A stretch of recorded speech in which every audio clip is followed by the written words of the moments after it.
Good afternoon and welcome back to SEMA Sports Indoor Cricket Centre for Game 3 of the inaugural Indoor Bash.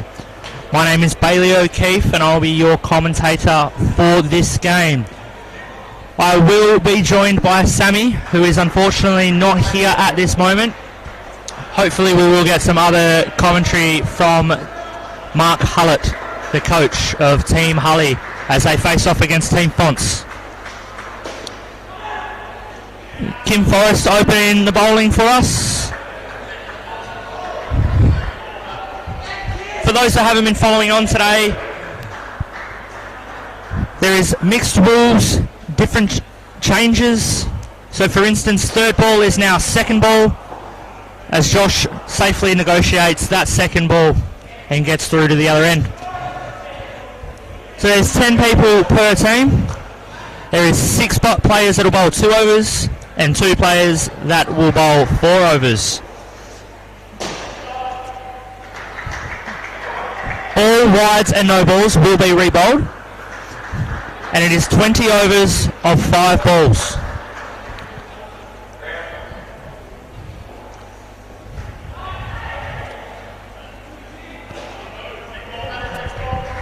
So we have another second ball here called by umpire Dean Demos. Both of these teams vying, well, probably only, well, they both still have a chance.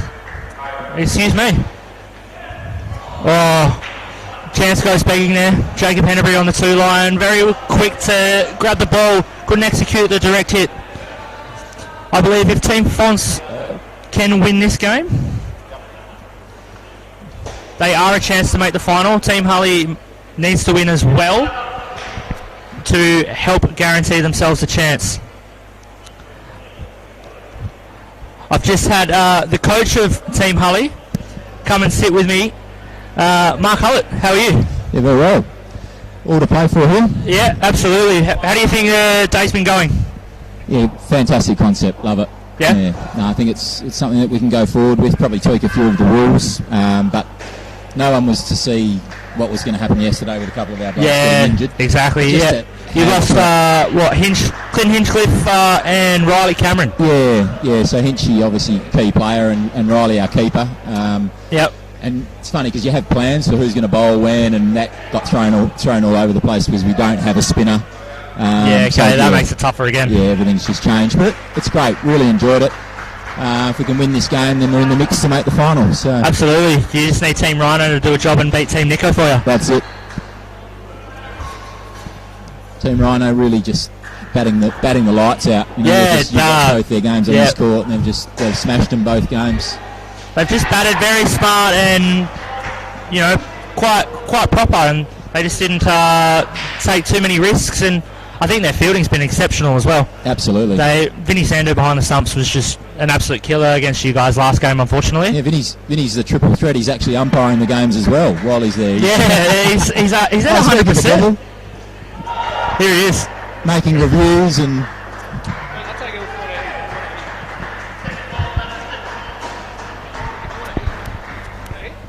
Do you have one of these? I didn't know he wasn't food.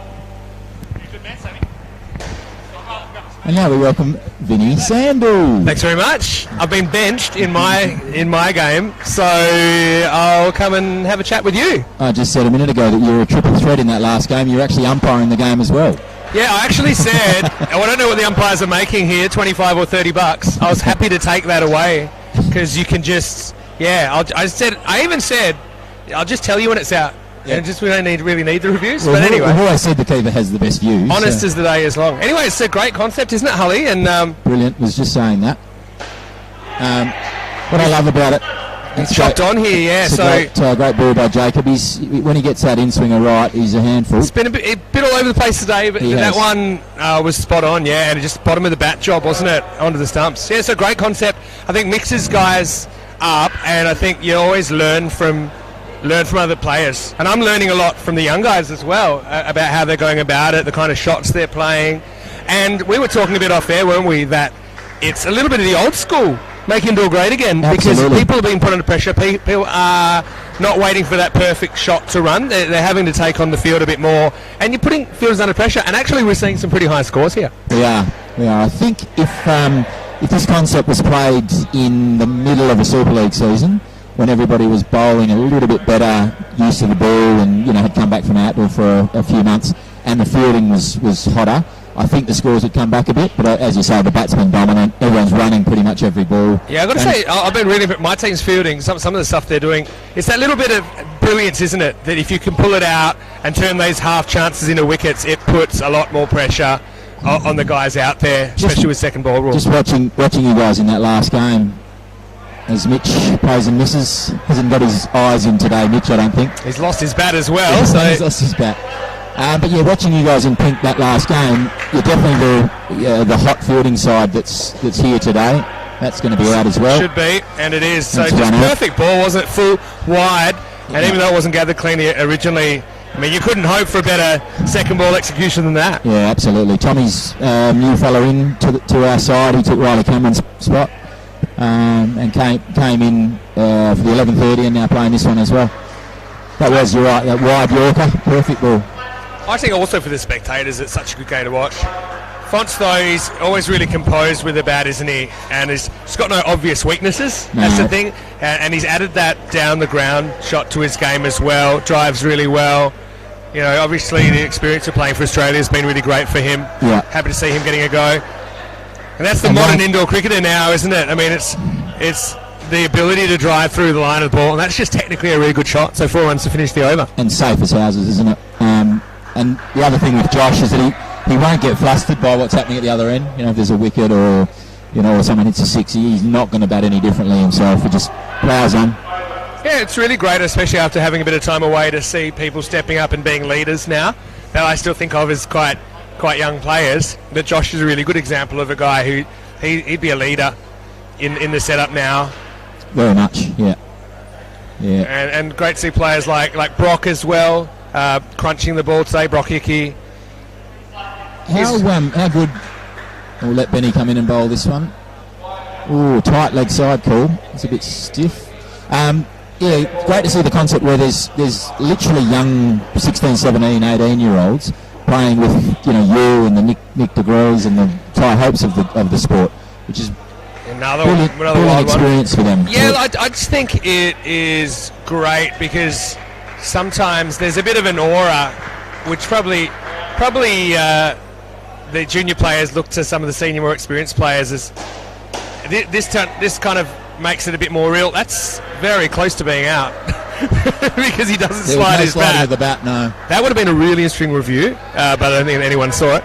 I just think to play with them and just see, look, it's often it's just keeping calm under pressure, handling the pressure, and having been in the situation before. So, it's giving the young players confidence, I think, and I'm really impressed with my side. I thought, on paper, some very good players in there. I see a straight pull, just a single. But I think the strength of our team has been that it's been a real team effort, that different people are stepping up at different times. Yeah. And I think also we've been having some really good starts. Well, that's off the stumps. And it's going to be gone. Really lucky. How many times does that ball deflect and go onto the side of the back net? It was a bit of a freakish incident that it's end up in the hands of the fielder. But probably that's a bit of a running error from Mitch. Whether he would have got back or not, I'm not sure. No. But yeah, he never really turned around. He's having one of those days at the moment. But again, plenty of cricket still to come. It's hard to believe we're only just pretty much halfway through the day. Yes, that's right. These games are long. The rebowling of leg sides, I think, is a really good rule. It's a rule I actually would like to see implemented at the top level because it discourages overly negative bowling. The games could go pretty long. Yeah. But I think, it just forces the bowler to be more disciplined and it results in more hittable balls for the batter. So I think it's just a more entertaining game. So, yeah, I agree. I think you're not taking on that one in at the hip, especially if you bowl like an off-cutter or an in-swinger. Your margin for error with that ball is limited. And there's lots of guys that would rather risk the two as long as they're not re-bowling it, risk the 2 and try and tie blokes up around the hip. Well, I look at it. I mean, our scores have been around the 150s in the games we've been playing. So it's 100 legal balls. It's like a ball is 1.5 a ball. So when you're bowling a wide, you're actually giving an extra ball, which on average is 1.5. You're actually giving them 3.5. Yeah. That's why I'm looking at it. So we've been reasonably disciplined with the wides. Yeah, that's the kind of one that you wouldn't normally take on.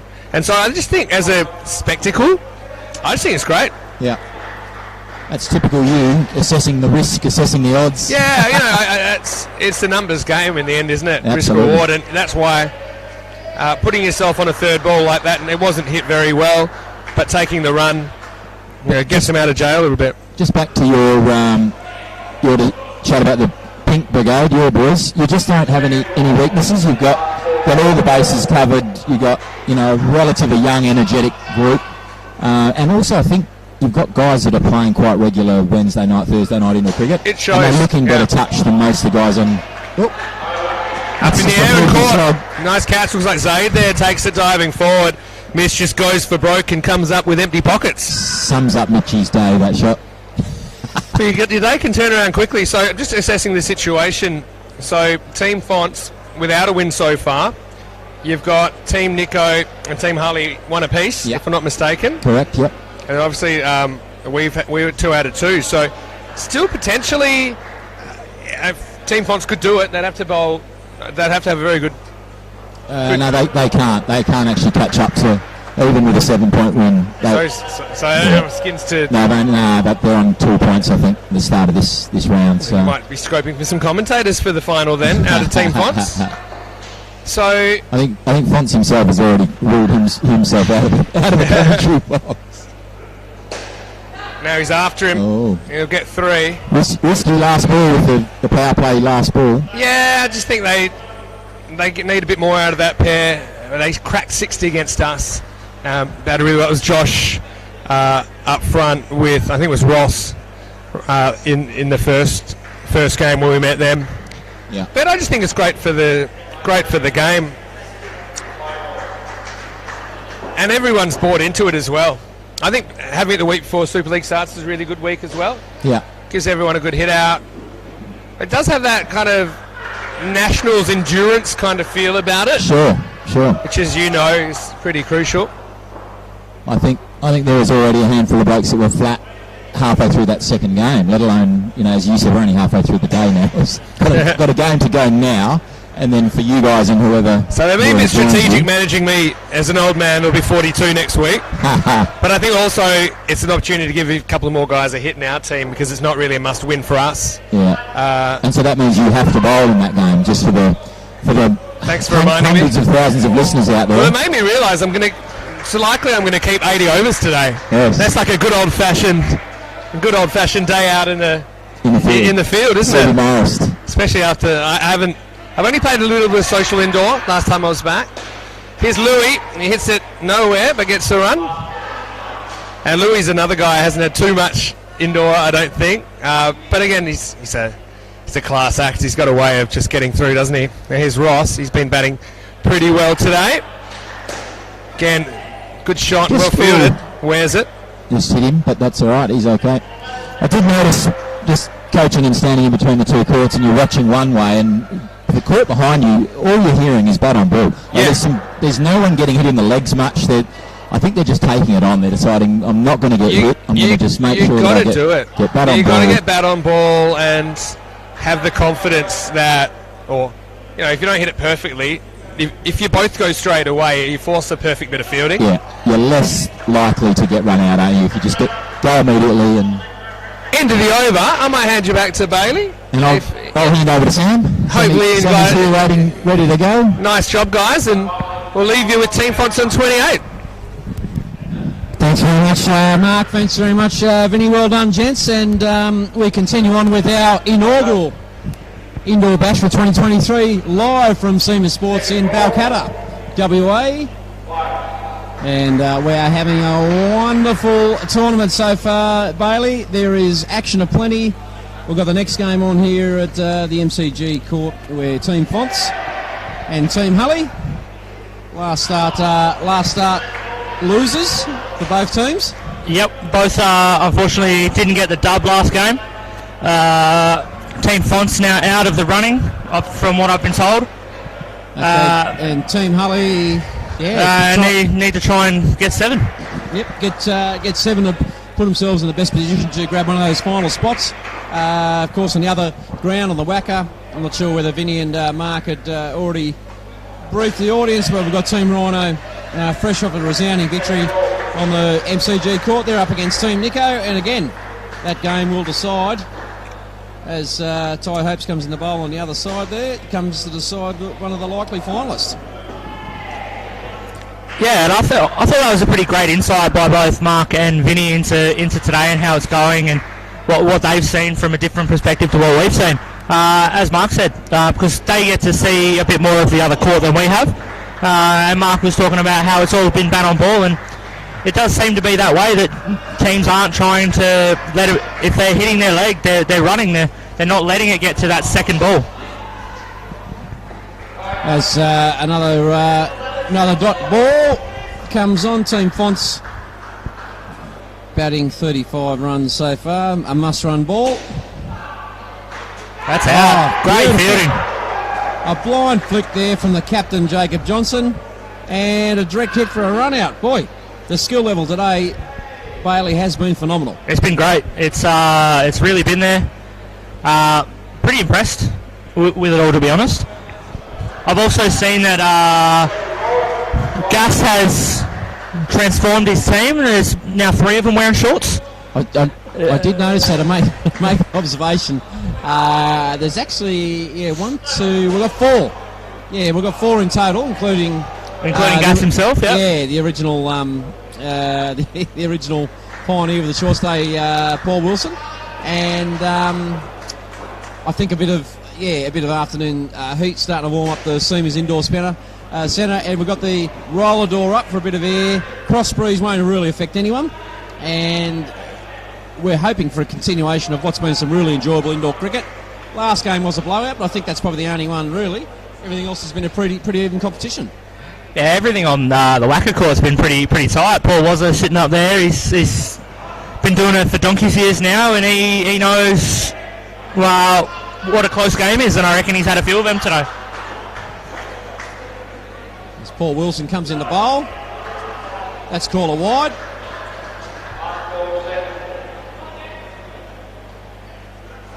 And of course, if you have been listening, you'll know this, but the variation of the rules for the indoor bash, a wide does result in an extra ball bowled, as well as the 2 runs to the batting team. So it's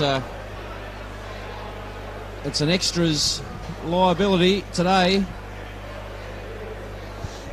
We saw a lot of extras in the last game. Predominantly just from Team Hully, I think. Yeah, Team Hully really loose bowling, cost them early. Wouldn't say they were out of the match after the first batting pair for Team Rhino, but geez, they're up against it from that first pair in. The captain, Blair Oakley and Duncan Taylor, just continue on their first game form and put on a today high so far of 60 runs. Yeah, 66. They've done really well there. Team Rhino have shaken it up over there as well. 52 again they've put on. No, that wasn't them. No, he's shaking it up completely. I think he's given Blair and Duncan a rest. Okay. Leaving them for the next game because he's pretty confident that they're going to make it. Yep. See another run out there. I'll tell you what, very well done in the front court. They've rediscovered some mojo. First game winners against Team Nico. No mean feat. Got put to the sword by Team Rhino, and maybe a slight chance if they can do a clean sweep here against Team Fox. But the game's early, running in the 8th over. Well, if Team Rhino win and go 3-0, and Hully win, then Hully's through on 2 wins. Okay. There you go. -4 aggregate for Paul Wilson and 2 wickets for the veteran. And fashion setter now with the shorts back in. And the Fonts, led by their captain and coach, father and son team, Wayne Fontana coaching and Josh Fontana captain. Josh part of the opening pair there. They put on 23 runs. And umpire has called bowling power play. Nice and early, trying to keep a foot on the throat, basically. Try and keep him under pressure and take no prisoners, basically. Yeah, J.K. Henry, left arm. Angled run up from the back net. And Team Hully have lost sight of that. The wicket keeper, who's our glove man there at the moment? Jimmy Groves. Yeah, Jimmy Groves just lost sight of that. There might have been an opportunity there, but just couldn't quite keep an eye on where that ball was going. Just under his legs and then just snuck up under there, and see a nice shot there from Ross and a flick that went nowhere from Ben. Okay.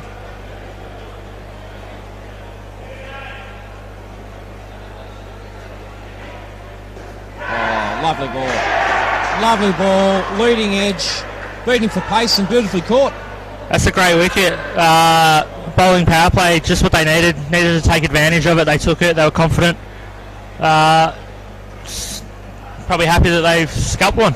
Yeah, and the bowling power play, just explain that to us. Oh, so in the bowling power play, you get one per innings as a bowling team, and every wicket is worth double. Minus 10. So yeah, minus 10. So normal wickets minus 5. This one's minus 10. Wow. In counter to that, obviously the batting team do get a batting power play where all of their scores are doubled, but the wickets are not. Some clean hitting here by Team Fontana. Definitely this pair is finding the middle of the bat. It's just whether they can find the back of the net. Yeah, absolutely. It looks like last over they need to try and go the back net route a little bit more, try and be aggressive, build a skin. Although they've got nothing to pay for, it's about honour really. That's what they're paying for. So well, if they can take a bit of bark off Team Hully on their quest for a final spot, could knock them out of finals. Yeah, so I think that's all. There's enough rivalry and competitiveness amongst this group of players across all four teams. There's long-term relationships and rivalries formed over the years, and they've all come together. It's a bit of a mixing pot. I'm sure personalities and combinations were certainly top of mind during the draft selection process, trying to manufacture a team on the day. But having said that, plenty of variety, plenty of anticipation, plenty of skill, plenty of runs and plenty of wickets, so you couldn't ask for too much more. No, you can't. It's been an outstanding day. We see half a chance there. I don't think Ben realised how quickly it was going to come back to him, and he wasn't quite at the stumps yet. Well, I think that's the one thing Team Rhino have shown. Obviously, we've had the benefit of watching a couple of their games and both victories, but where they seem to have a little bit of a gap on the rest of the teams is they're just on all the time as far as the fielding. Absolutely. They're just pulling everything they can straight in and getting wickets out of nowhere, basically. Duncan Taylor, Blair Oakley, obviously captain and the number one draft pick for that team. Absolutely incredible in what they've been doing. As we've got a little bit of a Spider-Man impersonation there by young McGilvray. Yeah, climbing the net there, saving the extra runs. Pretty impressive. That's the beauty of indoor cricket, obviously in and around the nets. You can jump and try and do a lot more acrobatic things there. But other than that, I think Team Hully would be pretty happy with where they're sitting at the moment. Yeah, Team Fonts just has their second batting pair finish up at 11 runs net. Not ideal. Would be up to this pair here. We have next batting pairing for Team Fonts. Let me see here. We have we got one of the Fawcett boys there, or yeah, we've got Josh and Brock Hickey. Brock Hickey and Josh. Yep. Okay. Both strapping lads. Both can hit the cover off the ball. In the first game that we watched, yeah, they were definitely hitting the coat off it. It's just whether they can pierce the field. But I'd say Team Hully's had some sort of mini revival over the lunch break. As we look there, the coach of Team Rhino, Ryan Leonard.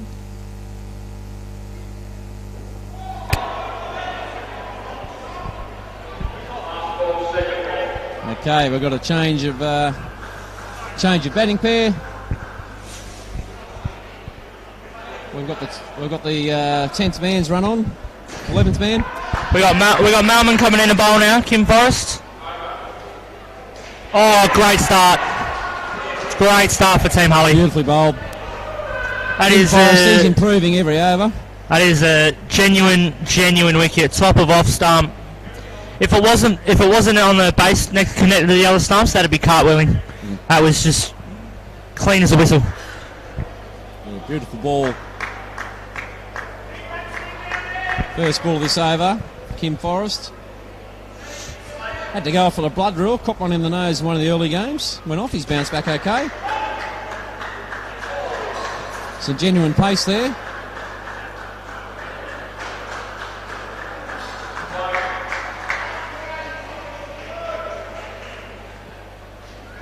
And the Fonts are down now to -4 at this start of this third batting pair, as Kim Forrest puts it down the leg side for a wide. Additional 2 runs to the Fonts, as well as an additional ball faced.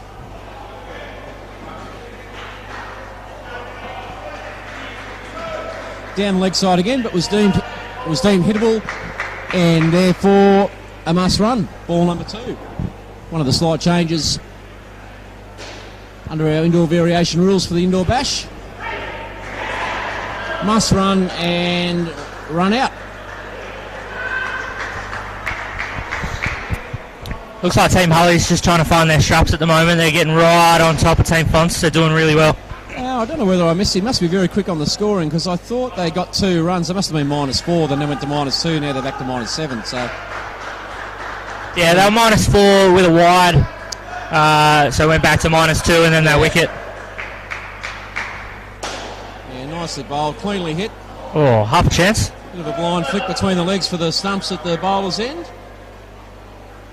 To no avail. It's a clean run. Kim Forrest showing the very respectable figures. 6 net runs scored and 2 wickets. They'd be happy with that.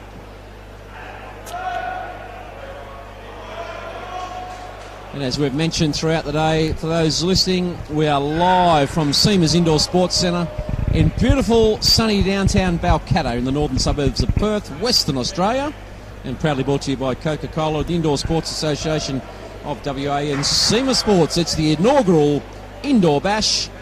Sam Dawson commentating, my co-commentator and resident expert of indoor cricket, Bailey O'Keefe, joins me. Bailey, what can we expect from Team Hully here with our young Mr. Hennebury? I think they're definitely going to be trying to attack. They're going to throw everything they can at this pair. This pair's a bit shaky to start. That's why they're bringing on their gun in Jacob. He's going to try and get it right up there, try and york him, get that nice in swing.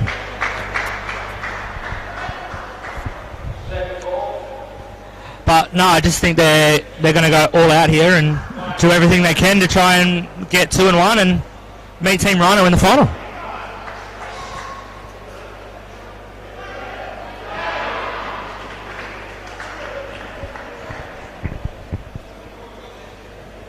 -1 for this score so far. Dug out beautifully. Must run situation again. Second ball rule invoked. Can't hesitate, you've got to run. Any hesitation or going back results in an automatic wicket, which we saw a couple of times in the last game. And Jacob Hennebury, 4 wickets for 9 runs taken. That's exactly what Coach Mark Hullett would have been looking for. Their strike weapon a little bit off in the previous game.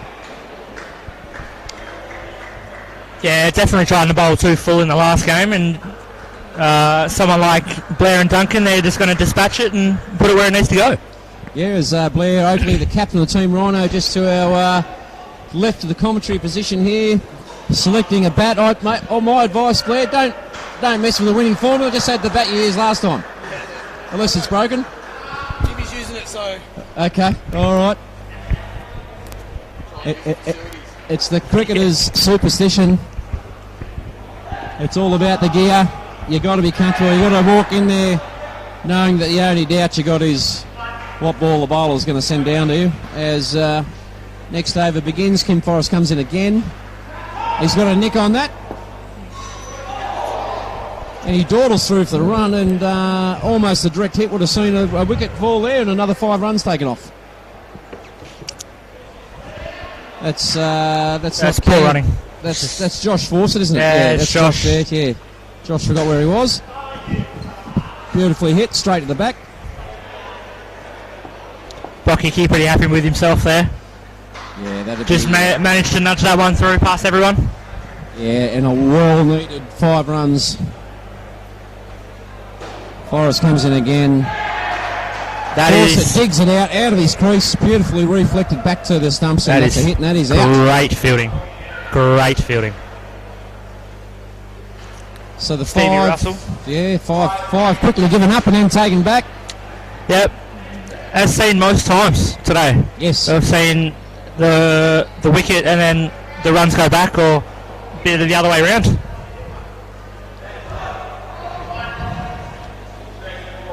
And a special moment in any cricket commentary time. It's 2:22. Oh. Something normally happens at this time of the day during a cricket match. Oh, it has. It brought a wicket out. Something out of nothing. Nice ball, well played. A bit of an errant reverse flick. That is the over. And Kim Forrest, 3 wickets for 12. Josh Fawcett on -5. Brockicki on 11 runs. And, Team Fonts, promising start, but they're treading water a little bit at the moment. Bailey, and I'd suggest that this pair, hopefully, has a little bit more in them for the next couple of overs to finish off. Yeah, you definitely hope so. But like I said, I think Team Hully are just going to go flat out and try and attack at any point they can, and they've seen a bit of a weakness here in Josh, and they're going to try and exploit it. Okay, Steve Russell is the new bowler coming in for Team Hully. Experienced campaigner.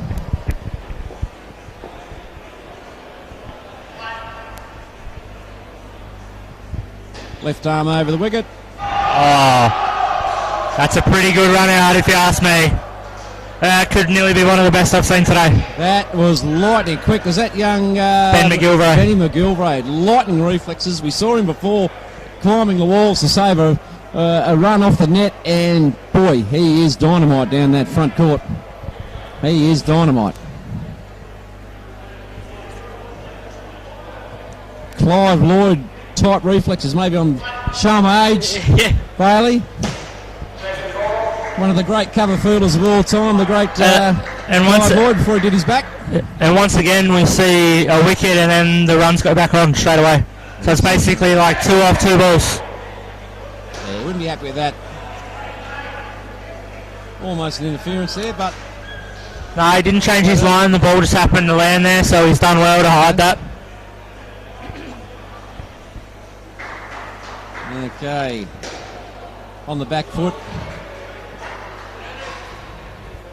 Nicely struck, nicely saved off the net. Steve Russell, 1 ball left in his over.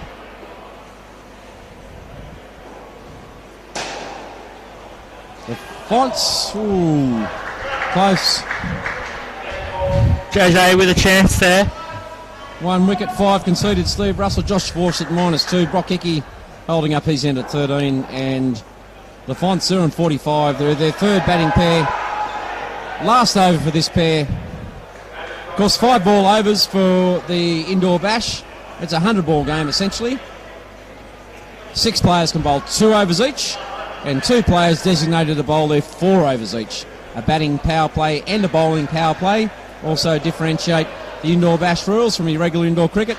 And we also have a super ball on the last ball of every batting team's combination. A chance to get double the runs. Or double the wickets. Double the wickets, yes. Jacob Johnson.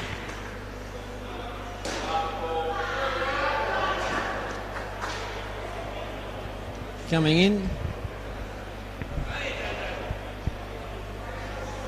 Team Hully captain.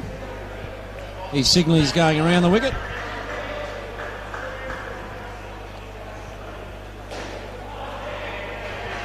Nicely struck.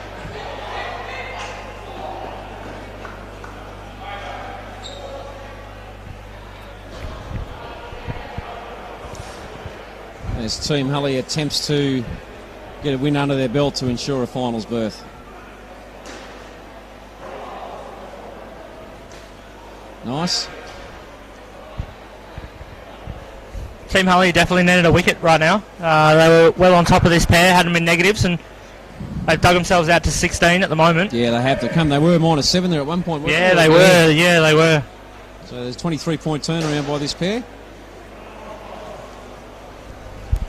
Mind you dig yourself out, you had to dig yourself in the first place, so Yeah. probably a little bit even par. Last ball, super ball for this pair. What do they got?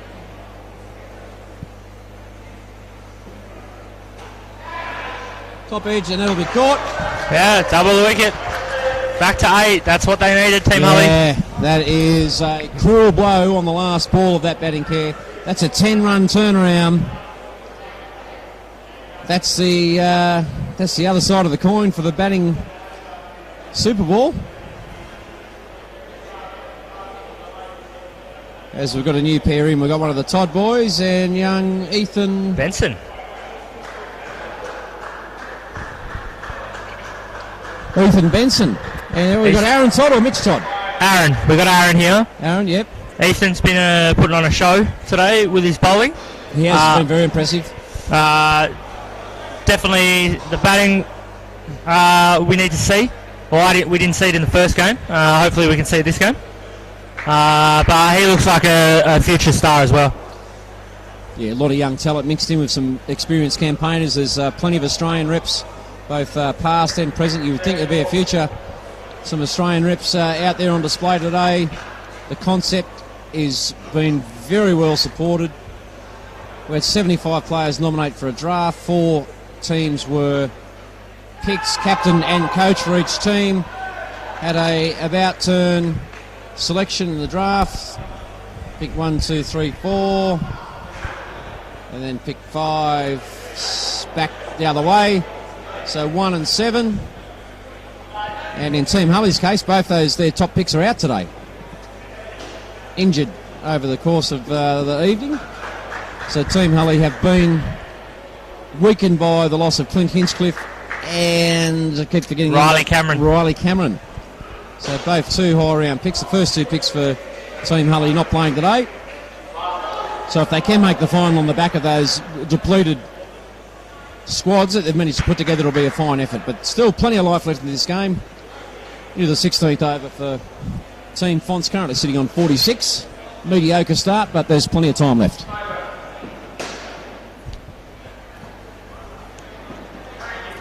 Well played there by Aaron Todd, getting that onto the 3 net. I think it's first. Have we seen Zaid Reynolds Harris bowl before, or is this his first time? I think this is his first time bowling on this court. Yes. Didn't bowl the last game.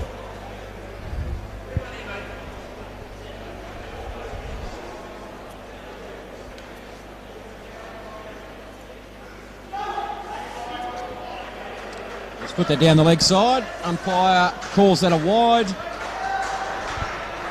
2 runs and an additional ball. What can you do with the additional ball?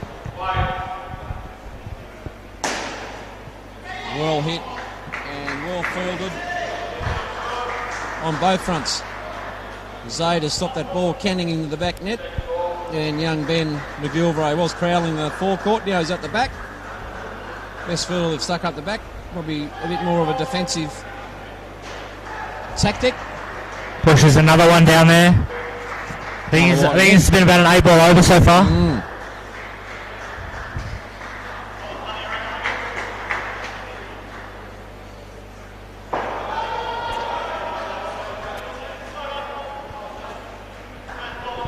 So I'm done in there. That seemed like a good night to me. Yeah, that's Zaid Reynolds Harris, 14 given away, no wickets. Ethan Benson 6, Aaron Todd on 8. And the Fonts, they're battling for some respectability. I don't know at the start of this tournament whether they would have envisaged themselves being this far behind. I thought they might have been a little bit more competitive. as Paul Wilson comes in the bowl.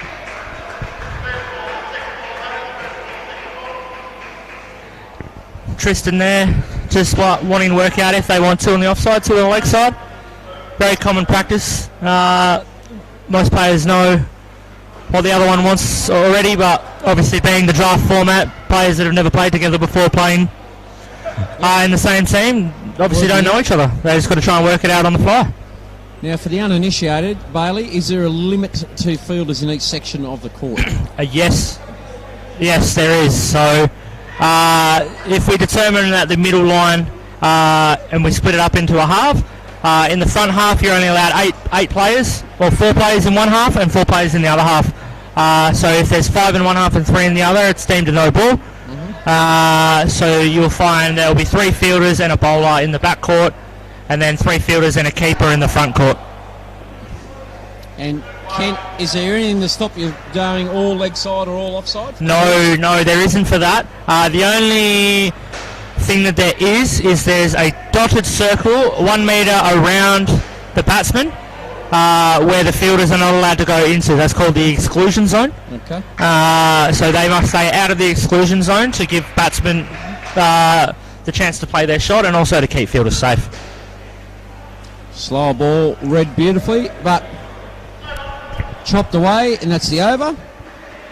2 wickets for Paul, 4 runs conceded.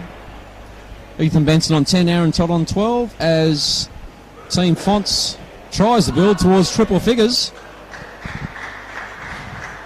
to salvage a bit of respect for the competition. Team Hully 1-1, lost 1. Bit of batting power play called over on the far court on the Wacker. Of course, the final I think will be played on the Wacker. Nah, that was batting power play here. Batting player. Yeah, so they select the batting power play against Ben McGilvray. Looking to attack now.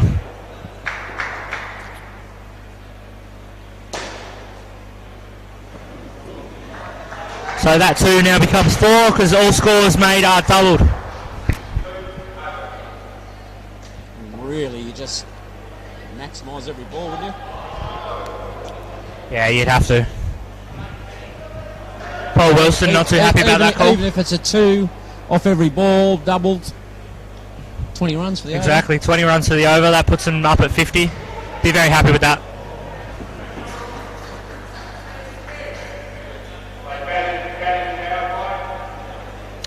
There's the batting power play call on the other court. You've preempted it. You're a mind reader. Well, it's a pretty easy to read mind, the one I get right, but anyway. What have we got there? Umpire Dean Demos is calling good. So we've got a second ball now. Yeah, he's given that some.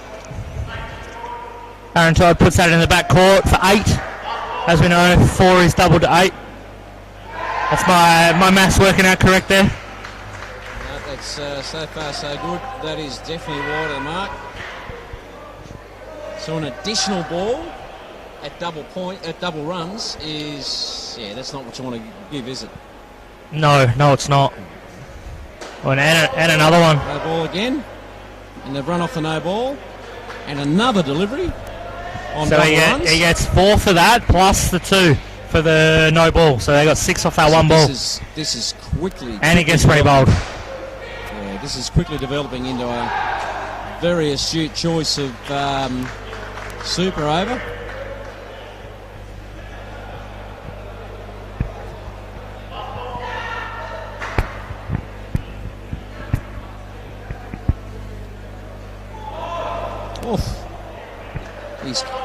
That looked like it got him in a part where we don't want to get hit. Top one right on the top of the thigh. Maybe just in under the belly button. That'd be probably accurate. It's probably where it is now. He looks in a bit of discomfort. So they've done well out of that batting power play. They've propelled their score to 52. From memory, that would be their second highest batting partnership thus far on the day. I think they had a 60. They had a 60 to start, that was their first one of the day. Yeah, Josh Fontana and Ross Nesbitt belted out 60 for the opening batting partnership of the tournament for them. And young Todd there, well, let's hope he's all kitted up in the right areas to avoid any. It didn't sound very boxy, did it? I didn't sound. You didn't hear the high pitched plastic getting hit. And second last over. Zaid Reynolds Harris to come in to bowl. Nice bowling. That is a nice ball. And well played. He gave it plenty, but that ball had plenty on it. And that's probably the length, and that's probably the right bit of movement off the seam to cause him trouble. Because if you're going to hit straight down the pitch, there's not much hope for you reaching the back. Oh. They've run again. And he's given him out. They're going through for the overthrow run, and he's given him out a direct hit, a flick, and Team Hully pulling a bit back there. I think they're going to review this one as well.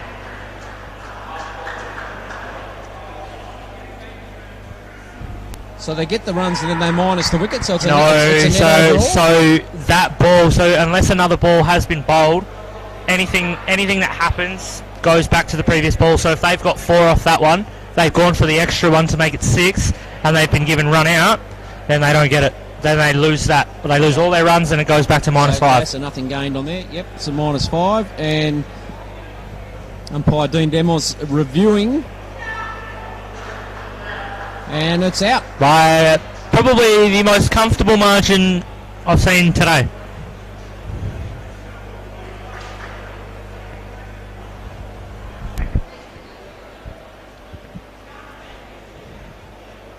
And Team Hully see if they can limit this score. That's a run out.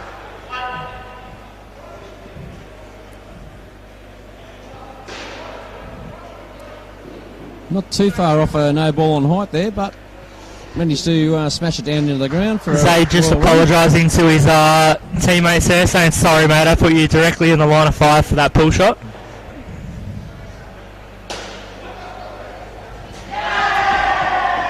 Ooh.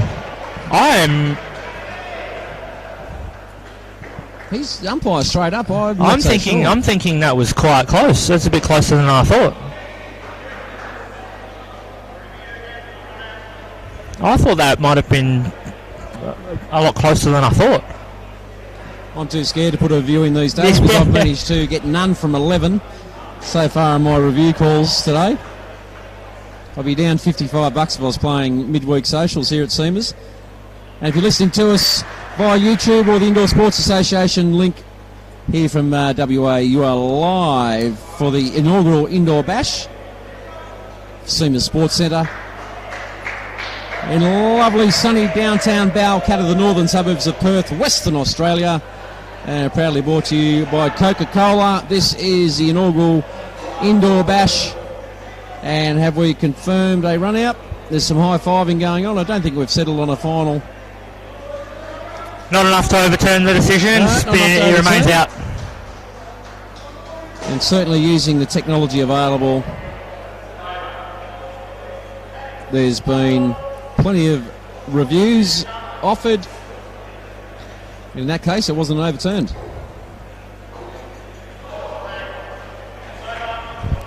That's over. So first ball of this next over will be second ball. And then they'll get a super ball at the end of this over as well. So could be a lot to play for in this over. Team Hully definitely want to try and get a couple wickets so they can give themselves a skin that they can chase. Yes. Yeah, that's right. It's I think it's any skin or batting score above 40 has proven pretty hard to chase down. And at the moment, 45. Maybe as Steve Russell takes the last over of the innings for Team Hully. Left arm.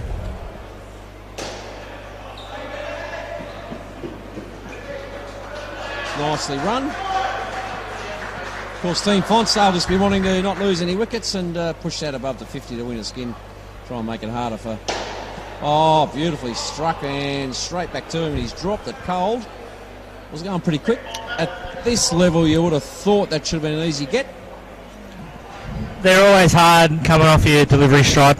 When you're bowling like that, they're quite hard to take. They're sort of ones that if they hit your hand, they have to stick. If they don't stick, then they're out.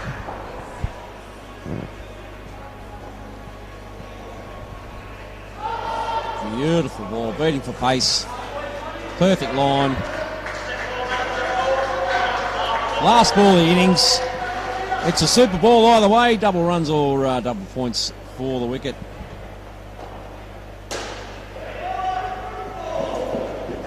And end of innings. And Steve Russell finishing with the figures of 1 for 12. Ethan Benson and Aaron Todd. Very good partnership to finish off 23 and 29. Boy, that's good. They'd be disappointed, Team Fonts. They didn't replicate that a bit earlier than before. What's happening over at the Wacker, Bailey? Looks like Team Rhino got off to a pretty good start. 52, then 25. The next two pairs seem to let them down. I'm pretty sure that pair of 4 may have been Duncan and Blair. Okay. So they've gone from 66 to 4. Okay. So I haven't confirmed that, but that's what I thought I was seeing. Well, you think for Team Nico, that's a very gettable score. Very gettable. Team Rhino, as they've proven, their fielding so far this tournament's been exemplary. Their bowling's been good. Their keeping and their run out, led by Vinny Sandhu, has been absolutely A-grade. Top shelf stuff. So, look, they've got to get them. It's not insurmountable, but worst case, they'll be wanting to take the last 2 skins at least. Definitely. Especially if Team Hully happen to get over the line here, they may need those 2 skins. I'm pretty sure they're up on skins at the moment. So as Team Hully get ready for their opening pair, we've got Zaid and who have we got there? Jimmy Groves, I think.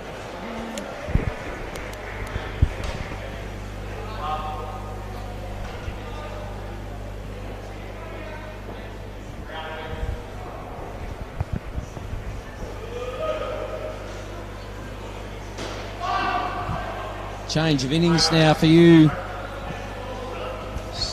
rugby league and AFL fans out there. I'm going to do a quick around the grounds. You're probably watching and got a close eye on your scores anyway. Early games today, 20-14, the Canberra Raiders defeated the St George Illawarra Dragons, and half an hour gone in the Sydney Western Derby there, the Eels versus the Bulldogs. Eels are up 16 points to zip over my beloved Bulldogs. That's not a good start to the game. And for the gather round, it'll just be a matter of how much. Oh, the Eagles came back into it. They ended up getting beat 136 to 89.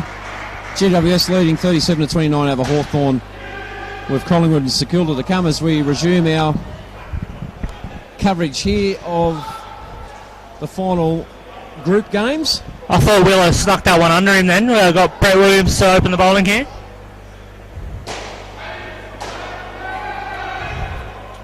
That very whippy left arm held out. Very, very good bowler. Is this guy? The veteran. Yep, the over 50s coach. There you go. So I've got a little bit of bragging rights on him at the moment. We played them in a scratch match on Friday night, the over 40s versus the over 50s. The over 40s did happen to win that one quite comfortably again. But the over 50s are a very, very strong side, very likely to challenge for the title again after winning it last year. So for us, very good win. I think it was 128 to 63 or something. So all 7 points, very happy. Now we're not going to play them again because I think they could get the job done over us again. So we'll leave it at that. We'll leave it at the one win and we're good. When does the titles happen for the majors? So the Masters, they go away at the end of May. Okay. So I believe the Carnival starts on the 20th. And where's it being played at this year? It's actually been played in Darwin, Palmerston Indoor Sports Centre. Beautiful. So it should be a nice little hot week away up there. Looking forward to going somewhere different. Darwin's one place that haven't been Queensland, Melbourne, Sydney, Adelaide, but no, not to Darwin. Well, it's the best time of year to be up in the Northern Territory, in the dry. As our team, Hully opening pair, currently on 10. And bowling for the Fonts, we've got young Marciano, is it? Yeah, that's Nick Marciano coming in to bowl now. Yeah, Nick Marciano again. I'll tell you what, there's a very high proportion of over 6 foot bowlers here in this tournament today. There's a lot of height. And he's chopped that back into almost his stumps, but that's resulted in a no run, which the second ball rule is invoked. Must run. Must not hesitate, or you're out anyway. You must run. Oh, beautifully struck and well fielded there by... That has hurt Peter Lewis. That has hurt him. That's hit him right on the knee there somewhere. I hit him straight on the shin, and it doesn't even look like he's batted an eyelid at it.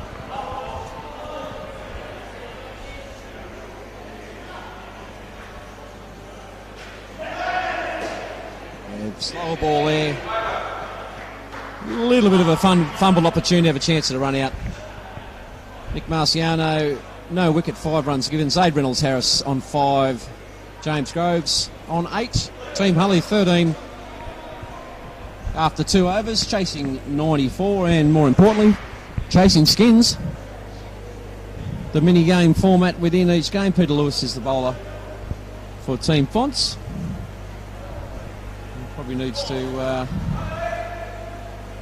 iron out a few of those bruises from that ball hitting him earlier in the forecourt.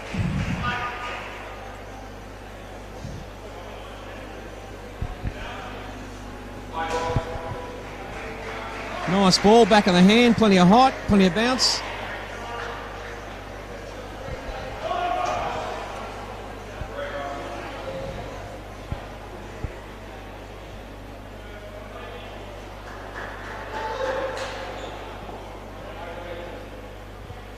Team Hully. That's a wide. Peter Lewis looks in a little bit of pain here. That one, he's just ambled in and kind of let it go. Yeah, I think it's. I think the third game's getting to everyone. Yeah, it's quite a whack there on the knee too, on the leg. Another missed run-out opportunity there by Team Fonts, as slight as it may have been, and probably the difference noticing, say, between a couple of those run-out efforts there. Just the fraction yard of pace and quicker that Team Rhino's been showing. That's probably where the difference is. I would guess, Bailey, there's probably 3 or 4 run-outs or fielding incidents each game where Team Rhino's been able to has it above the other team. Yeah, definitely. I think they've been probably a lot more disciplined as well with their bowling. They weren't bowling many extras, taking all the half chances that they can get, and just being that extra half a second earlier than everyone else. Yes, and I think that comes down to their presence in the front court. They're all very in and definitely trying to. How would you say it? They're definitely trying to create pressure by just being there. And I think that's been beneficial for them all day. There's plenty of talk, there's plenty of energy, Team Rhino. They're definitely, the opposition batsmen know that they're being scrutinised, not just for the fact the bowler's sending it down to them, but the fielders are on, and they're ready to throw down the stumps at any opportunity, and more importantly, they're ready to work both ends of non-strikers just as much as got to be on guard as the striker when it comes to any potential run-outs, as Nick Marciano comes in for another bowl. For over number 4, opening pair at Team Hully, 26 runs so far. They're in front of the skin, but early days. Nicely bowled. Some sharp work there behind the stump from Josh Fawcett. Was quite quick on that one. Zaid just ambled out of his crease. Yeah. And Josh was quick enough to get the job done. Yeah, no, nicely done. Yeah, Cade probably a little bit less than intense as far as once the ball left his bat. But again, always on guard at this level. Always on guard. Have to be.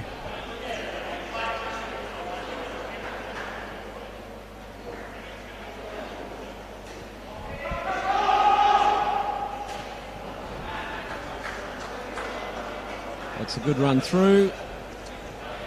That one looked like it hurt Mitchell. Yeah, no, absolutely. 22. They threw that one real hard. Lovely shot, flash outside the off stump. Hits the net, goes through for a run as well. Couple of runs there. Left-handed. Same memo there, whipped off over to the forecourt. Off the net and a run for another 2. Or was that just the one? I think that was just the one.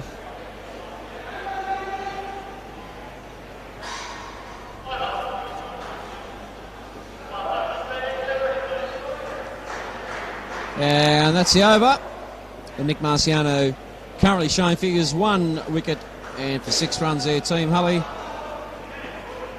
Their opening team, they're at 27 runs and they've got 1 over left of this opening pair. And don't forget the last ball of the opening pair is a super ball, so either it's double runs or double wickets. As the left arm veteran comes in again, ready to hurl them down. We're going to try and take wickets here and try and win this skin. Hopefully Willow can sneak one under him. We'll see a nice little celebration from him.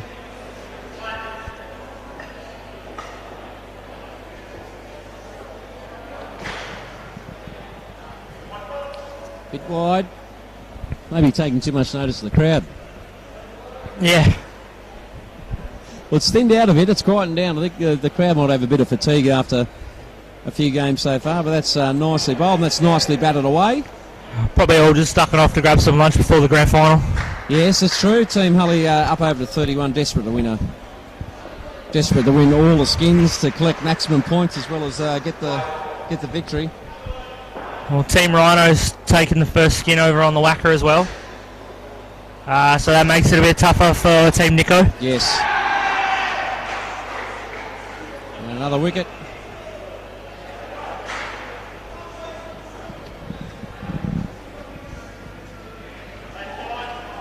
That's a leg side. And probably just too much of that today from the Fonts. Too much loose for all the good they've done. They've undone a lot of their good work just with errant bowling. Probably their fielding's been okay. It's just probably been the bowling that's more let them down. Yeah, I think so. I think there's just been a lot, fair few too many extras. They don't really. There's no real excuse for it. It's one of those things. It's part of cricket, but you've got to do what you can to negate it. And unfortunately, just Team Fonts have just not done that today. And a credit to, we keep talking about it, but it's a credit to Team Rhino. They've been on song all day. So hopefully we'll see them in the grand final, which I think we should.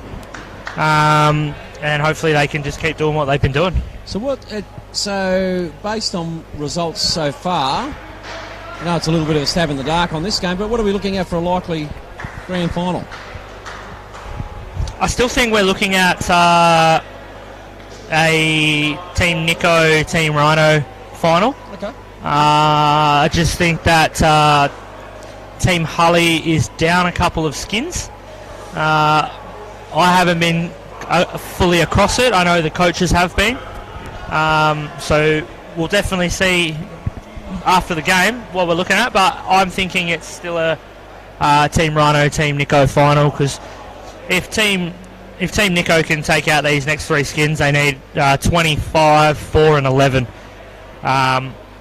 So you'd think that's likely. You'd think they'd be able to get that, and if they get that plus the 3 points, that gives them 6, and I think it might just make Team Hully a bit too difficult. And Brock Hickey on the bowl.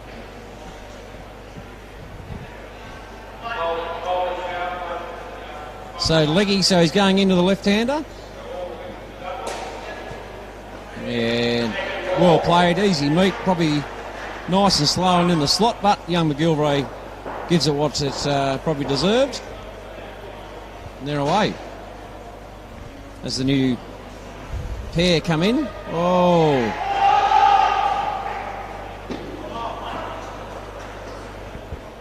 So we've got Forrest and McGilvray, the partnership here for Team Hully.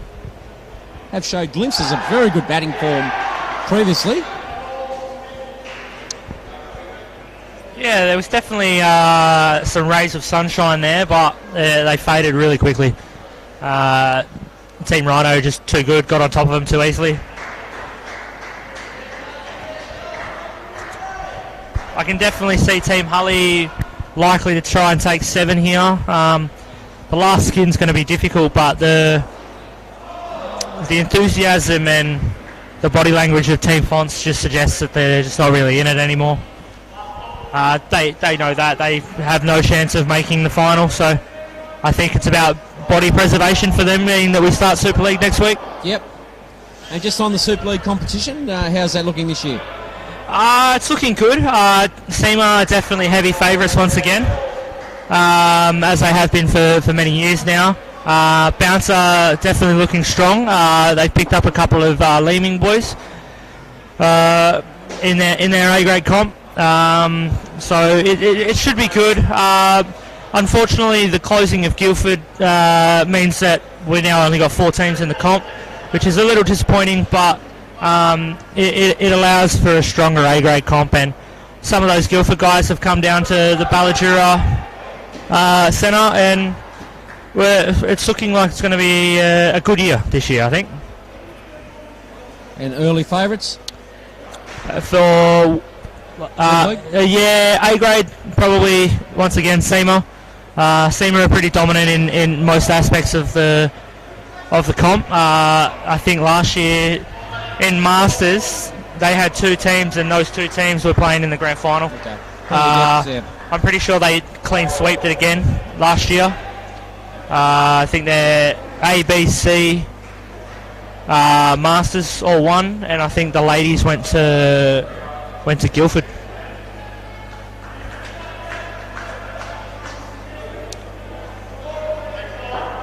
Leg side there by Peter Lewis. Peter Lewis. Yep. Yeah, Peter Lewis.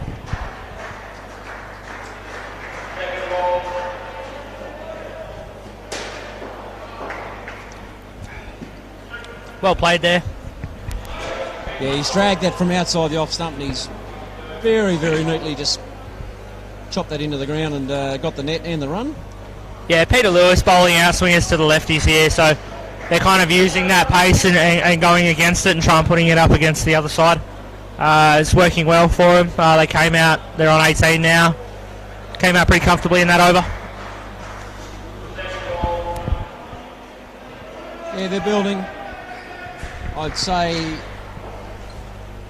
Team Hully trying to make amends from a pretty dismal performance last game, where they well and truly got towed up by Team Rhino. We've got the captain here, young Mr. Fontana.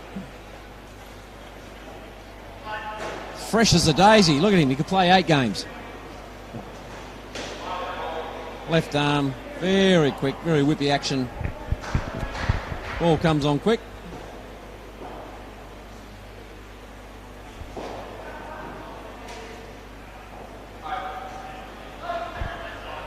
Leg side yet, the batting end. Bowling power plays yet to be called by either team. Part of the rule variations this year we've been, or for this indoor bash I should say, we've been fairly regular and comprehensive with our explaining of them to the viewers. So probably the most one in play is the fact that after a dot ball you must run on the second ball. So second ball rule as opposed to a regular indoor cricket third ball rule.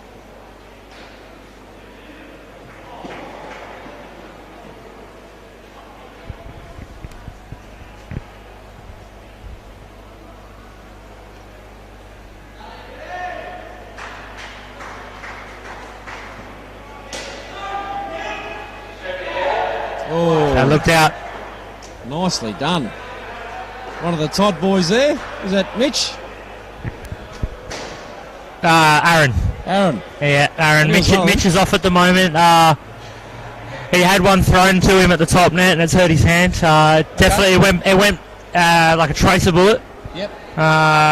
So yeah, he was complaining of a bit of a sore hand and started catching everything with one hand after that.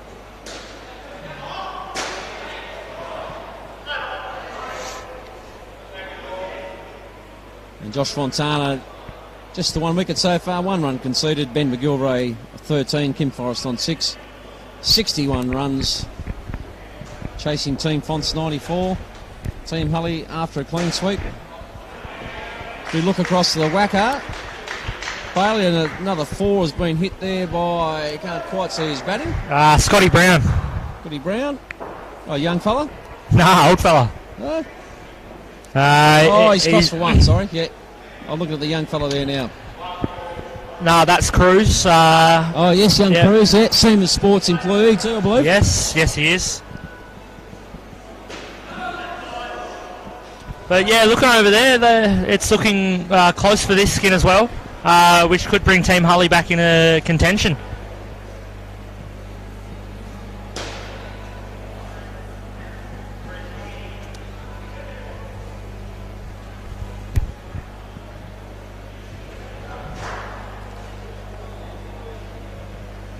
.94 is the target, and that's a good bowl. I'm not sure the batting by Kim Forrest was really that up to speed. I don't know whether he lost that in the light or what was he doing? It just looked like he was a bit through it, to be honest. He looked a bit slow on it, a bit lazy. Probably the third game of the day is not helping him. As we see Aaron Todd bowling a front foot no ball there. Obviously he can't touch the front line.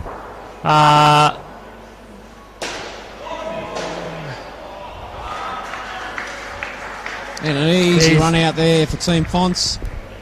Looks as though both teams are kind of just getting through the game at this moment. Well, we're almost halfway through, and at this game, and there's probably a little bit of going through the motions, but I would say, on the whole, from what I've witnessed so far, and certainly by the reaction of the players in the crowd, that this has been a resounding success. Yeah, Indoor Bash concept, definitely. I think, is alive. It's well. I think people are more than happy to throw their lot into a best of the best scenario in whatever pool of talent you've got to draw from, and that's been the case here today for WA Indoor Cricket. And certainly a high quality front foot again called, so definitely a high quality of game. Everyone's been fortunate enough to witness. If you've been down here, if you're watching via YouTube or the Indoor Sports Leb Wink, that's almost a chuck.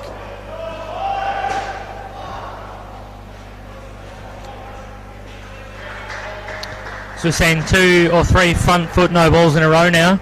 Aaron just getting a little bit angry at it. Frustration creeping in. And slower ball, more out of frustration, I think. And I think so. Patched to the back. 7 scored. Back for 7.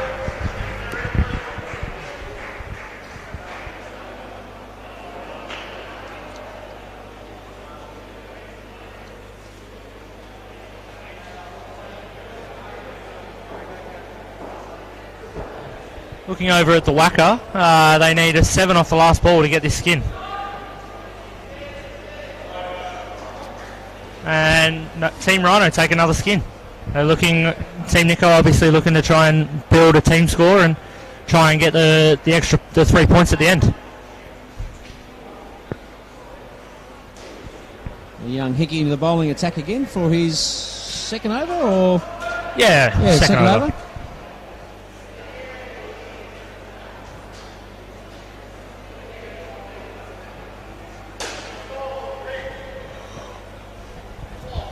No ball front foot?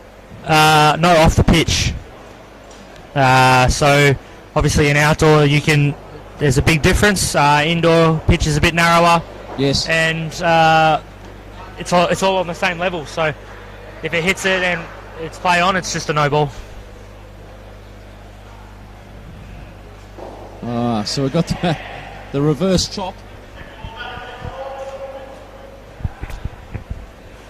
Which has resulted in the second ball for Team Hully having to run on this.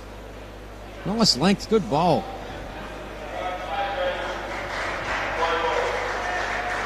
Well, he's bowling the wrong into the left-hander, so going away. Yeah, going away from him. Yeah, nicely cross-batted off the feet there. That's a run out. It's just an easy run out I think they're all just trying to get through the rest of this game. That's the last ball. Yep. So it's a double wicket, minus 10. So Brock Hickey, two wickets, 11 runs conceded. Ben McGilvray, 24. Kim Forrest, 13. Not a bad effort. It's one in the skin. Yep. Is it all going to be in vain? But I don't know. Who knows? I probably should be trying to get that information for us, but at this moment in time, I just don't have it. Well, I'm just looking here. So if team... Okay, so the Team Rhinos won the first 2 skins. I would suggest that... What does that put Team Hully into play? If they win all 4? I think it might. I will have to try and confirm that with someone. But unfortunately, everyone seems to be watching that other game, so I can't quite get anyone's attention. Well, here we have so Ethan. Our new batting pair in. We've got young Emmerich here and your Mexican touring teammate, your Mexican chef. Craig Rookyard, Craig Rookyard. And it's not Braden Emmerich, it's his brother. No, it's Tristan. Tristan. So first time we're seeing Tristan bat today. Yes, that's right. He was bowling previously for Team Hully. Nicely whipped off the toes there by Craig. That's found net, and they've run as well. And they're just ticking along. They've got victory in sight, and they've got a clean sweep of the skins inside as well. And I think they would be very well played in the backcourt for 5 by maybe Tristan. trying to work out what's going on over there. I don't know whether Mark Hullett would give us his time. Probably he's too caught up in team tactics with his boys there. There's someone else there might be able to come over and give us an idea of where it stands. As Possibly. I might have to go for a quick little run and find out. Go for a quick recon there. I'll hold the fort, Bailey. You hold it down and I'll be back. I'll hold it down and we'll find out exactly where we are on the likely makeup of the grand final here. Of course, we're in the last of the group matches. Josh Fawcett is the new bowler coming on for Team Fonts. 94 is the target set by Team Fonts, and Team Hully comfortably within sight on 90. There would have to be a big reverse of fortune to see them lose this one, but it's all a matter of now of trying to get all 4 skins. Where their biggest challenge is Team Fonts, for the last pair in their innings, put on 52, which is, I think, about an equal third highest batting partnership for the day amongst all the teams. So I think for any chance for Team Hully to be in the grand final is to clean sweep the skins and the game. How'd you go, Bailey? Did you find any, where are we at as the lie of the land as it stands currently? So, currently, Team Nico and Team Hully are a draw because Team Rhino's taken the 2 points away from Team Nico over there, and Team Hully have gained 2 points on this side. Okay. That has made them even. So, if Team Hully gets these next 2 points and wins, and they get the next 2 points and wins, it'll go down to run differential, which gets even further into it. Because, everything is adding up together. See another run out. That might not help Team Hully at the moment. I think the fly in the ointment for Team Hully is going to be that last batting skin. That last skin, it just slipped away from them. Yeah, 52 is the equal third highest run partnership of the day behind Team Rhinos. They're equal on 52. We had a 66 and a 60. Pretty sure that's... So this last skin, Team Hully versus Team Font, Brett Williams bowling, that's... Look, that's a big ask. I'm not sure. Who's the last batting pair for Team Hully? I believe it'll be Jacob Johnson and I want to say Steve Russell. But I can't be 100% on that. Okay. As Brett Williams comes in with his very distinctive left arm action. I'm just trying to see who he equates to. There's a little bit of Wakar Yunus, maybe? Maybe a little bit. A little bit? Yeah. Left arm. That's probably more flattering to Brett than derogatory to Wakar. just that left arm almost parallel to his body for the last couple of steps. As I say, Aaron Todd just get the flick down there, just not to Ross's advantage.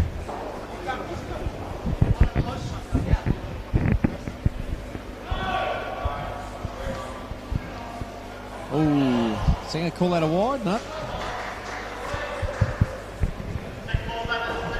So, no, it's just within the boundaries of a fair ball. Second ball. And nicely played. Tristan Emrich finds the net. Takes the run. He's on 7. Craig Rookyard yet to get off the mark. And you would say, unless something dramatic happens, do you think Team Hully's going to grab this skin? You'd hope they grab this skin. I was definitely going to say they'll probably get this game. But the skin, you never know. 5 runs, chasing 8, that's a big minus if they get out in these next 2 overs. Yeah, that's right. Yeah, wicket preservation probably more so. And then it's an all-out assault by the last pair to try and trump 52. Of course, it goes without saying the power play is going to be reserved for the last pair. Oh, absolutely. And I believe the bowling power play will be reserved for them as well. Yep, nicely chopped down, negated there. I don't know whether that's a net run or just the run. No, I believe that was 2. He chopped that down into the 2 net. Oh, yeah, great shot. Beautifully timed. Just too full, just resting on it, driving it down through the V for 4. Yeah, it got the height and enough curve on the ball to miss the roof almost and just bring it down in the back corner. Okay, so he's put himself in a position where he must run, and it's a last... Oh no, we've got another over left for this pair. Yep. But he must run. Easily done, and I think looking at some of the body language there by the fielders for Team Fonts, I think put a fork in them, they're done. They're ready to call it a day. Turn the oven down low. Take the roast out, put the foil on top, let it rest for half an hour, and they are well and truly done. It's pride at the moment. Probably that thing now, look at his Team Fonts. There's an obvious fatigue factor starting to settle in there. Is that going to enable Team Hully to grab the final skin? That will be the big maybe. The result of the game almost a given as Aaron Todd takes the ball.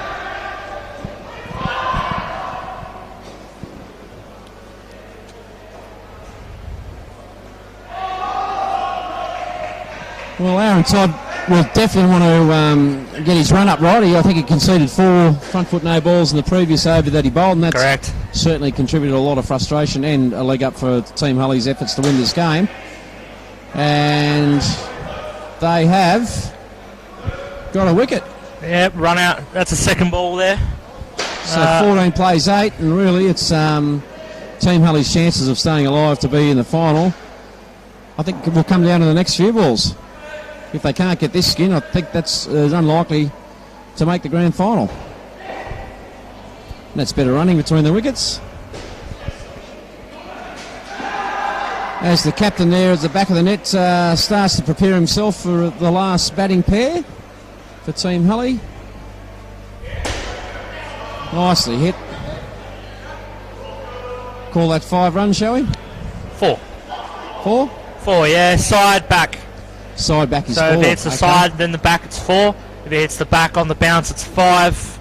And if it hits the back on the full, it's 7.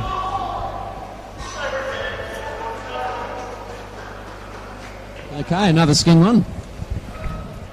Tristan Emrich have very finely put together 21 runs. Craig Rookyard holding up the other end with 3. Aaron Todd 2 for 22. And I'm guessing the results beyond doubt. It's just a matter of whether can they put on 53 runs for the last 5 overs. So 10 runs and over. Yep, thereabouts. It should be doable. A batting power play and a Super Ball at the end. Yeah, they've got plenty of opportunities. Team Fonts have definitely saved their best bowlers for the end. So I believe Willow has another one. Fawcett has one. I think Ethan's got one and Josh has one. I said Willow. I know Willow's got one. Yeah, I think he did, yep. Yeah, Willow, Josh, Ethan, and Josh again. I'm not sure if Ross has been bowling today. I will confirm that next one that I'm not remembering when they bowl, because I'll remember it then. Yeah, nicely hit. There's and definitely nicely run. There's definitely a mindset here of where we need to go if we want to play. Yeah, they're definitely hitting straight where they're allowed to. There's very little cross bat if it's full. It's straight down the pitch if you can, even there, trying to flick it off. I'd say that's not out. It is a good fielding effort. Direct hit, it's close, but because the back netters had to take that, just added a few more milliseconds onto that and made it safe. Okay, so 11 runs. So they're on par. They need 11 runs and over to win the skin. 114. Team Hully comfortably has reeled in the Team Fonts 94 total thus far. At this stage, an unlikely loss, but can they pull back? 52 and get 53 runs for the last pair to win the skin and put themselves or remain in contention for the grand final. Batting power play's been called.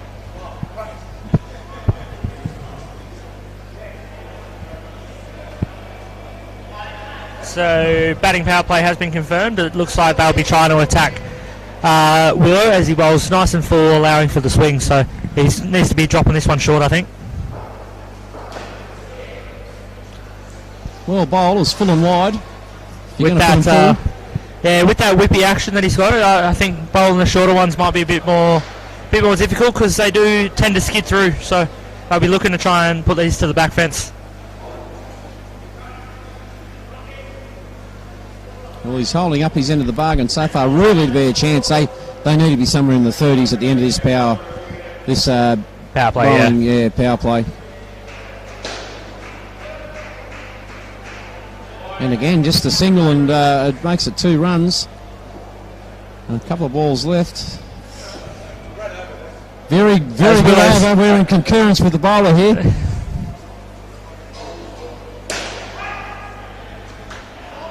I wonder what he has to say now. How are we going so far? Are we enjoying it? He's liking this over. Oh. And that's an over, and that is a lost opportunity. Very much so. He was not the person that I would have suspected for them to take the batting power play on. Maybe they've panicked a bit there, but that's so they've lost the wicket, and they're unlikely. I would say they're unlikely to reel in this skin of 52. Josh Fontana, the skipper. Team Fonts takes the ball. I would have thought these fellas would have taken their over against Josh, but that's not to be.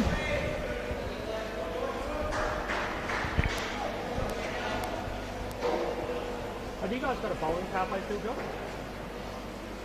Have you got a bowling power play still?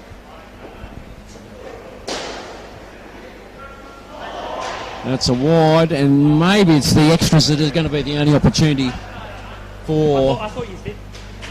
Team Hully to try and win this skin. Yeah, They've won the first 3 then. skins. They're comfortably ahead on the run chase. They're leading 117 to 94. They're looking in good form. The captain, Jacob Johnson, sitting in the middle of the bat, and he's certainly getting the ball away, but it's finding fielders, and the back of the net has been hard to find. And that could cost them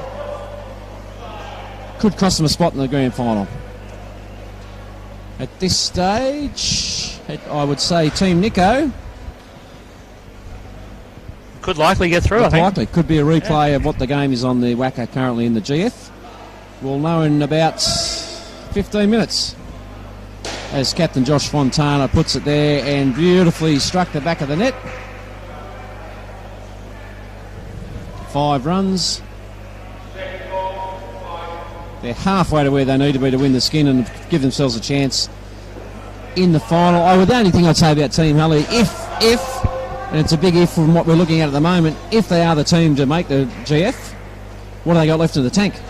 Exactly, they're looking pretty busted up at the moment. But they're right back in it again. The batting power play, it didn't work how they wanted it to, but they've got 2 overs left and they only need 22. Yeah, well, they're 2 runs off the run rate. It's 33. You never know. It'll come down to how many extras are given away. Ethan Benson's been in tremendous form with the ball so far in this tournament.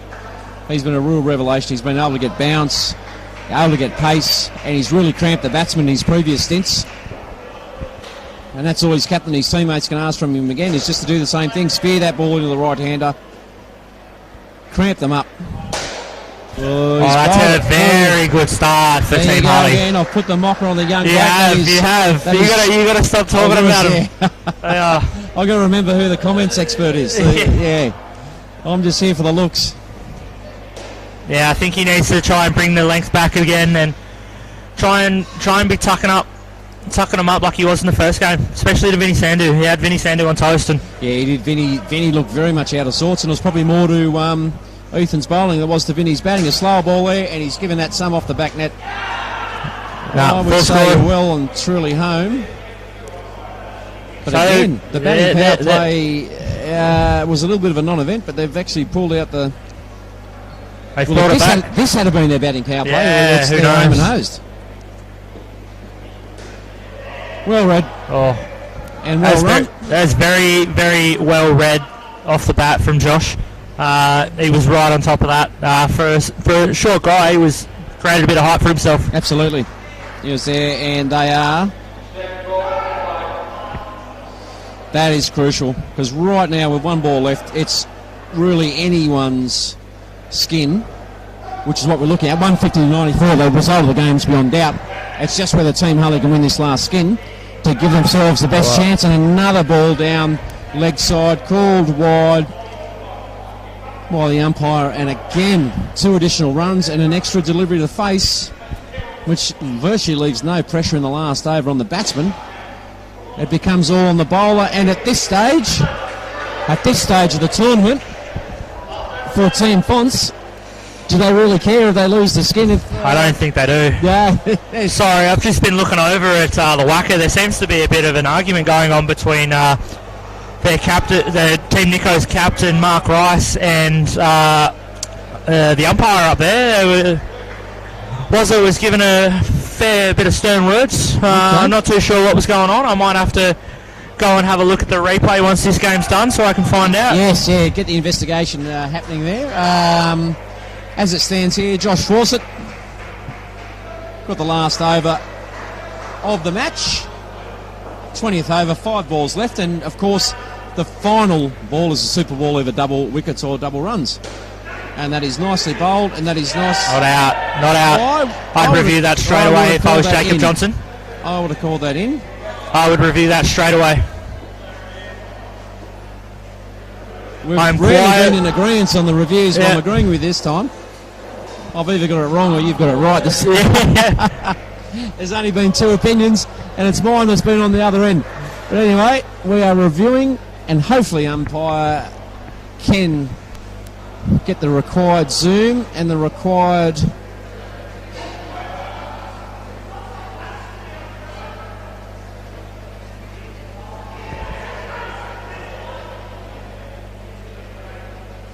Is his bat down? The ball isn't even close to the stumps in his bum. Well, I was surprised. I must admit, from here, we've probably got one of the better views at this end. Yep, overturned. Has been confirmed, yeah. Yep. And that certainly is going to really put the...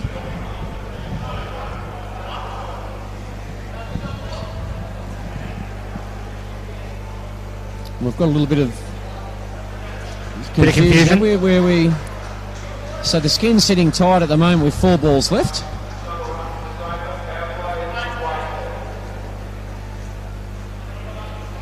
And Team Hully, nicely hit. That is a wicked left arm there by Brett Williams. Boy, that's as lethal in the field as it is, coming off his shoulder down for a delivery. Fourths it puts it in, happily batting it away. They're in front on the skin. They have to run. And does this put Team Hully into the final?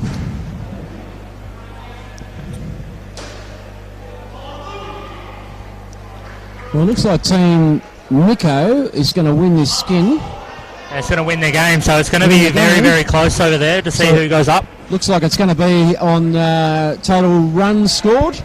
I think so. I think it's run differential. Run differential, okay.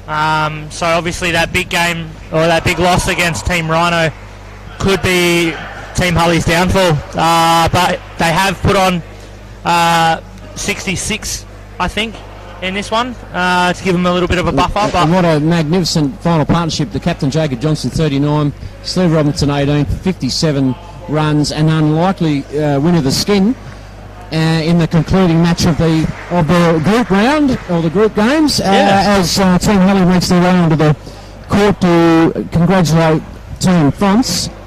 And, boy, that was a captain's knock and a half, that one. Definitely put his team in the chance to play for some money. But I think all around it's been a great day. Oh, it's been an excellent day. It's been an excellent day. The indoor cricket standard's been extremely high.